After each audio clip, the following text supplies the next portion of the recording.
Hello dear students, we are about to finish our chapter Cell, the unit of life, and today we will discuss about three small organelles that are found in a cell. These organelles are very small in structure, but these are having a very important function in a cell. So let's start today's topic with lysosome. What is the structure? Lysosome, this is a small spherical structure that is found inside a cell. Suppose this is a cell and it is having a structure. Cell के अंदर बहुत सारी organelles होती हैं और उसी तरीके की एक जो ऑर्गेनेली है वो है हमारे पास लाइजोसोम. अगर लाइजोसोम की बात करूं तो ये एक मेम्ब्रेन बाउंड जो है वो ऑर्गेनेली होती है, यहाँ पर पाई जाती है और इसके अंदर बहुत ही इम्पोर्टेंट एंजाइम्स पाए जाते हैं जिनको हम बोलते हैं digestive enzymes. These enzymes are very important digestive enzymes. What role do the lysosomes play in a cell?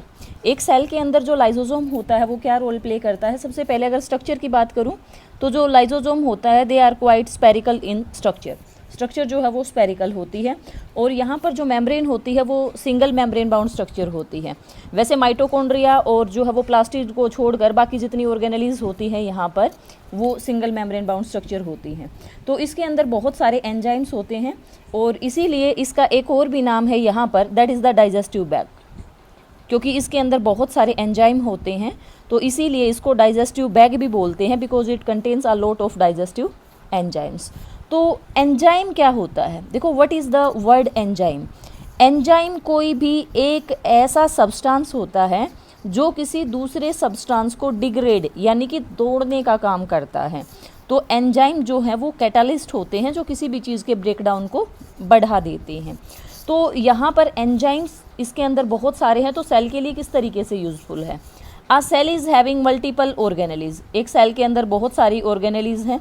कहीं पर न्यूक्लियस है, कहीं पर ईआर है इसके साइड में. तो बहुत सारी ऑर्गेनेलीज सेल के अंदर हैं और ये सारी ऑर्गेनेलीज जो है वो एनर्जी लेकर काम करती हैं. अगर काम करेंगे, सेल के अंदर प्रोडक्शन होगा तो डेफिनेटली वेस्ट भी यहाँ पर प्रोड्यूस होगा. तो अलग अलग ऑर्गेनेलीज के अंदर से जो वेस्ट निकलता है, the waste from different organelles that get digested in this lysosome. जो लाइजोसोम होते हैं they are use to digest the waste material that is produced by different organelles of the cell. Cell की जो अलग अलग organelles waste produce करती हैं उसको कौन डाइजेस्ट करता है? लाइजोसोम उसको डाइजेस्ट करते हैं. तो ये डाइजेशन सेल के अंदर ही हो रहा है, इसीलिए इस डाइजेशन को हम बोलते हैं इंट्रासेलुलर डाइजेशन. क्योंकि विद इन द सेल ये काम कर रहे हैं तो इंट्रासेलुलर डाइजेशन में ये हेल्प करते हैं. अब उसी के साथ साथ देखो, चलो सेल के अंदर जो वेस्ट प्रोड्यूस हुआ उसको तो लाइजोसोम ने डाइजेस्ट कर लिया, लेकिन उसी के साथ साथ ये क्या करता है? अगर कोई भी फॉरेन पार्टिकल, कोई भी बैक्टीरिया है, वायरस है, अगर वो सेल के अंदर एंटर करता है, if any foreign particle enters in a cell, अगर कोई भी फॉरेन पार्टिकल सेल के अंदर एंटर करेगा, चाहे फिर वो कोई बैक्टीरिया है या वो कोई वायरस है, तो उस बैक्टीरिया या वायरस को ये जो लाइजोसोम के अंदर एंजाइम्स होते हैं these will destroy those foreign particles. तो इसलिए ये सेल का प्रोटेक्शन भी करता है.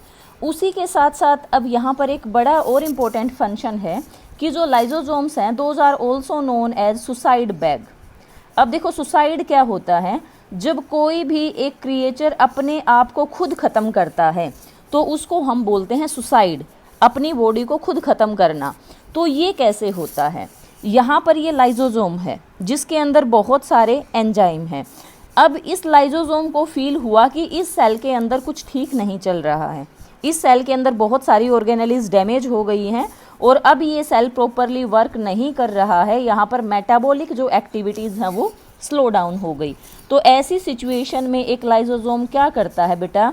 जो लाइजोसोम होता है वो बर्स्ट हो जाता है, लाइजोसोम फट जाता है और उसके अंदर के जितने भी डाइजेस्टिव एंजाइम होते हैं वो पूरे सेल के अंदर फैल जाते हैं और ऐसे ये जो फैले हुए एंजाइम होते हैं ये पूरे सेल को डाइजेस्ट कर जाते हैं और इस सेल का एग्जिस्टेंस ख़त्म हो जाता है. तो सुसाइड बैग इसलिए कहते हैं because lysosomes can digest its own cell, अपने खुद के सेल को. जिस सेल के अंदर ये खुद रह रहा था उसी सेल को क्या कर लेगा? डाइजेस्ट कर लेगा किस सिचुएशन के अंदर, जब वो सेल प्रॉपरली वर्क नहीं करेगा। तो this is about the lysosomes, those are also known as suicide bag. Cell के अंदर ही खराब मटेरियल को खा लेते हैं, इसीलिए इनको स्कैवेंजर भी बोलते हैं, क्योंकि स्कैवेंजर वो होते हैं जो कि डेड एंड डिके के ऊपर फीड करते हैं, तो इसीलिए lysosomes are also known as scavengers. So this is about lysosomes. After lysosomes the next organelle is vacuole. What is the function of vacuole, और ये वैक्यूल जो हैं ये क्या होते हैं। देखो, अगर हम एनिमल सेल की बात करते हैं, अगर ये एनिमल सेल है तो इसके अंदर जो वैक्यूल मिलेगा वो बिल्कुल छोटा सा मिलेगा। लेकिन अगर मैं प्लांट सेल की बात करती हूँ तो मोस्ट ऑफ प्लांट सेल के अंदर अबाउट जो 90% एरिया है that is occupied by vacuole. Plant cell के अंदर बड़े बड़े वैक्यूल पाए जाते हैं, एनिमल सेल के अंदर छोटा सा वैक्यूल होता है। तो प्लांट सेल के अंदर बड़ा वैक्यूल होने के कारण इसका जो न्यूक्लियस है ना वो बिल्कुल एक साइड में शिफ्ट हो जाता है, पेरीफेरी की तरफ चला जाता है nucleus in the case of a plant cell, और वैक्यूल होता है बहुत बड़ा। वैक्यूल का फंक्शन क्या होता है कि ये अपने अंदर कोई भी सॉलिड या कोई भी फ्लूइड यानी कि लिक्विड सब्सटेंस इसको अपने अंदर फिल करके रखने का काम करते हैं। तो एक तरीके से हम कह सकते हैं कि जो वैक्यूल्स होते हैं those are the storing organs in a cell. और एक वैक्यूल के बाहर जो मेम्ब्रेन होती है, the membrane outside a vacuole, single membrane bound होते हैं, और वैक्यूल के बाहर जो मेम्ब्रेन होती है that is known as tonoplast. Tonoplast is the membrane outside a vacuole. Tonoplast के बाहर वाली मेम्ब्रेन को हम वैक्यूल बोलते हैं। तो इसके अंदर ये इस तरीके से स्टोरेज का काम करता है। बहुत सारी जो जैसे प्रोटीन्स हैं, स्टार्च हैं, ग्लाइकोजन है, इस तरीके की जो चीज़ें होती हैं, जैसे वैक्यूल है तो किसको स्टोर करेगा, प्रोटीन्स को स्टोर कर सकता है, ग्लूकोज को स्टोर कर सकता है। तो इस तरीके से जो है ये है। जैसे अमीबा के केस में हमने जाना था ना कि अमीबा है, अमीबा के अंदर क्या था, एक वैक्यूल था जिसको हमने बोला था फूड वैक्यूल। तो अमीबा के अंदर फूड वैक्यूल क्या कर रहा था, that was helping in the process of digestion. अगर ये अमीबा है तो इसके अंदर फूड वैक्यूल था जिसके अंदर डाइजेशन के लिए फूड स्टोर था। तो जो वैक्यूल्स होते हैं they are the storing organ in a cell. Storing के साथ साथ ये एक और भी फंक्शन यहाँ पर परफॉर्म करता है कि it maintains the turgidity of a cell. एक जो प्लांट सेल होता है उसको टर्जिड का मतलब होता है फूला हुआ रखने में हेल्प करता है। क्योंकि देखो इसके अंदर क्या है, इसके अंदर मटीरियल भरा हुआ है, अंदर से फ्लूइड भी हो सकता है, सॉलिड भी हो सकता है, ये अंदर से फिल्ड है। अगर ये अंदर से भरा हुआ रहेगा तो ये प्लांट सेल के अंदर अबाउट 90% एरिया कवर इसने कर रखा है। तो अगर प्लांट सेल के अंदर 90% जो एरिया है वो फूला हुआ रहेगा तो प्लांट सेल भी कैसा रहेगा, टर्जिड रहेगा, फूला हुआ रहेगा। तो एक प्लांट सेल की टर्जिडिटी और उसके शेप को मेंटेन करने का भी काम करता है। तो लाइजोसोम के बाद हमारी जो नेक्स्ट ऑर्गेनेली है that is peroxisome. It is also a very small organelle but it is very useful. और ये मेनली हमारे एनिमल सेल के अंदर हमें देखने को मिलती हैं पेरोक्सिसोम। और एनिमल सेल के अंदर भी ये कुछ स्पेशली कुछ ऑर्गन्स के अंदर पाई जाती है। अगर इसकी बात की जाए तो ये जो ऑर्गेनेली होती है the size is very small, लगभग 1.5 mm की जो ऑर्गेनेली है वो पाई जाती है, बिल्कुल छोटी सी ऑर्गेनेली पाई जाती है। और प्लांट सेल के अंदर भी केवल जो एनिमल सेल है उसके अंदर भी केवल सिलेक्टेड सेल में पाई जाती है, जैसे कि किडनी या फिर लीवर सेल। किडनी और लीवर सेल के अंदर जो है ये मेनली पाई जाती है। फंक्शन क्या है, ये जो छोटी सी ऑर्गेनेली होती है इसके अंदर भी एंजाइम होते हैं, और इसके अंदर जो एंजाइम होते हैं वो होते हैं ऑक्सीडेटिव एंजाइम। ऑक्सीडेटिव एंजाइम वो होते हैं जो किसी भी चीज़ को ऑक्सीडाइज कर सकते हैं। तो यहाँ पर ऑक्सीडाइज का मतलब होता है किसी भी चीज़ के साथ ऑक्सीजन का एडअप होके उसका जो है वो ब्रेक डाउन करना। तो किडनी और लीवर सेल के अंदर पेरोक्सिसोम्स का फंक्शन क्या है कि ये वहाँ पर एक स्पेशल प्रोसेस परफॉर्म करते हैं and that process is known as the detoxification. समझ पा रहे हैं आप डिटॉक्सिफिकेशन क्या है? देखो डिटॉक्सिफिकेशन क्या है, हम कई बार खाने के साथ साथ बहुत सारे केमिकल भी अपनी बॉडी के अंदर ले लेते हैं और उन केमिकल्स को हम बोलते हैं टॉक्सिन। ठीक है, कई बार हम बोलते हैं कि बॉडी को डिटॉक्सिफाई करना चाहिए, फास्ट रख के या कैसे भी जो है we should detoxify our body.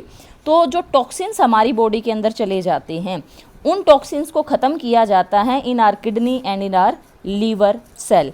आपने ये जो केस है वो SER के केस में भी पढ़ा था, स्मूथ एंडोप्लाज्मिक रेटिकुलम आपने पढ़ा था, तो वहाँ पर जाना था कि जो स्मूथ एंडोप्लाज्मिक रेटिकुलम है वो लीवर के अंदर डिटॉक्सिफिकेशन का काम करता है, तो वो भी करता है। और साथ में जो परोक्सिसोम्स होते हैं, these are also very beneficial organelle because these help us in getting rid of toxin. ये हमें टॉक्सिन से छुटकारा दिलवाने में हमारी हेल्प करते हैं। तो ये यहाँ पर इस चैप्टर के अंदर लास्ट ऑर्गेनली थी। तो बेटा इनके अलावा अगर किसी भी कंसेप्ट में आपको ये लगता है कि you are facing problem, you are having doubt in any topic, then you are free to call. One very important thing, beta subscribe this channel. If you will subscribe the channel, then you will get notification just after the uploading of the video. There will not be any need to message me the link on your WhatsApp group. So subscribe the channel.